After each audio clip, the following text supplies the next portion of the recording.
We want now to look at various religious systems. First of all, we'll be looking at the religious systems of Klan and other religious systems, such as Confucianism and so forth. And I think as we look at the various religious systems, we see the reality that we talked about earlier on, that they are a mixture of both good and wrong, that that the religions do not necessarily make us into righteous people by any means. It's interesting that in the book of Romans, Paul writing to the Roman church, which was in the midst of a very sophisticated and advanced culture, the Roman culture, and it was permeated with the worship of many different divinities. It was a very religiously oriented culture. And Paul writing about that culture and about all cultures in the book of Romans, he says, "The wrath of God is being revealed from heaven against all the godlessness and wickedness of people who suppress the truth by their wickedness, since what may be known about God is plain to them, because God has made it plain to them. For since the creation of the world, God's invisible qualities, his eternal power and divine nature have been clearly seen, being understood by what has been made, so that people are without excuse. Creation," he says, "is a witness to the truth of God." Creation is a sign of God. But now verse 21, "For although they knew God, they neither glorified him as God nor gave thanks to him, but their thinking became futile, and their foolish hearts were darkened.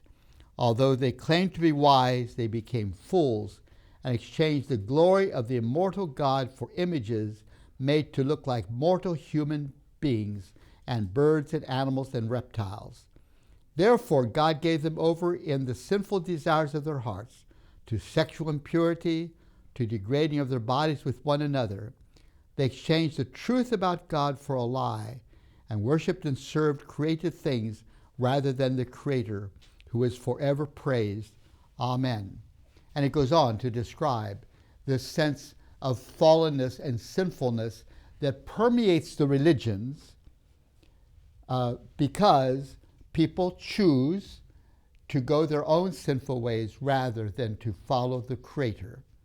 Rather than worship the Creator, they worship created things, and that leads to an unraveling oftentimes of our moral compass, of our moral direction, when we worship the creature rather than the Creator. So he's describing that phenomenon. It reminds me, again, of my friend that I told you about that was a professor at a university in the United States. And when I asked him, "When will you become a Christian?" he said, "Never." Why? "Because I hate my father." And so there was a moral problem there. He knew something wasn't right. And if he would worship the one who created him, he would need to deal with his hatred toward his father, which he did not want to do. And that's what Paul says here, that within the world, wherever we turn, we find the permeation of sin, of rebellion against God, and even our religions become expressions of distortions of the truth. Rather than seek for the truth, we choose religions in ways that take us away from the truth. That's what he's saying here. And so we're going to be looking at a variety of religions now for the next couple days. And first, I want to begin with the sort of religious environment that I grew up in Tanzania. And when I say I grew up in this environment in Tanzania, I'm also recognizing that the kind of religious practices that I observed as a boy growing up in that society are typical of the religious practices in tribal societies and even national societies all over the world. So it wasn't just Tanzania where I observed this kind of religious practices, but it's a universal phenomenon in sort of pre-Christian, pre-Islamic, or whatever faith systems, tribal faith systems.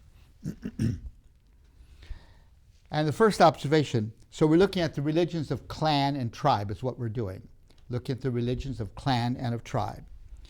And the first thing I would mention is that we often refer to these faith systems as faith systems which are, this is the term we use, dynamism. Dynamism, meaning they are dynamic. There is power, an awareness of power permeating their understanding of the realms in which we live, both the seen and unseen realms in which we live, this dynamistic power. I mentioned the other day when I was describing autocratic religions, how that if you would stub your toe, you would assume it's because a god bit your toe.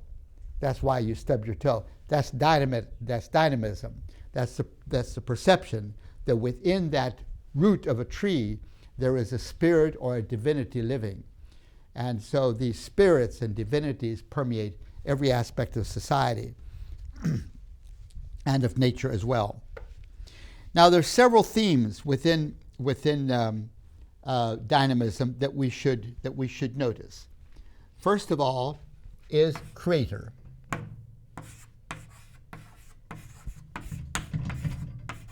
Creator. I'm not aware that there's an exception to my statement that dynamistic societies have an awareness of God the Creator. He might not be personal, he might not be known by the society, but there is an awareness, usually, I think universally, of a Creator God. That's why I said when Bible translators go into these societies to translate the Bible, with very rare exception, and Buddhism would be the exception, they find a local name for God, which is used in the Bible translation.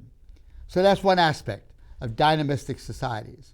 Maybe it's one reason why dynamistic societies seem to be powerfully attracted to Christianity or to Islam, because both Islam and Christianity are centered in the belief in a creator God, and these dynamistic societies have some awareness of a creator God. Among the Zenaki, where I grew up, the god's name was called Murungu. They didn't know much about God. They believed he'd gone on a journey and he would never come back again, but they knew that there was a creator God. So that's one feature. While we continue being a benevolent project, your kind donations will continue to be vital in fulfilling the calling of TVS Ministry. We do count on your gracious support and cooperation. For detailed information, please visit tvsseminary.com.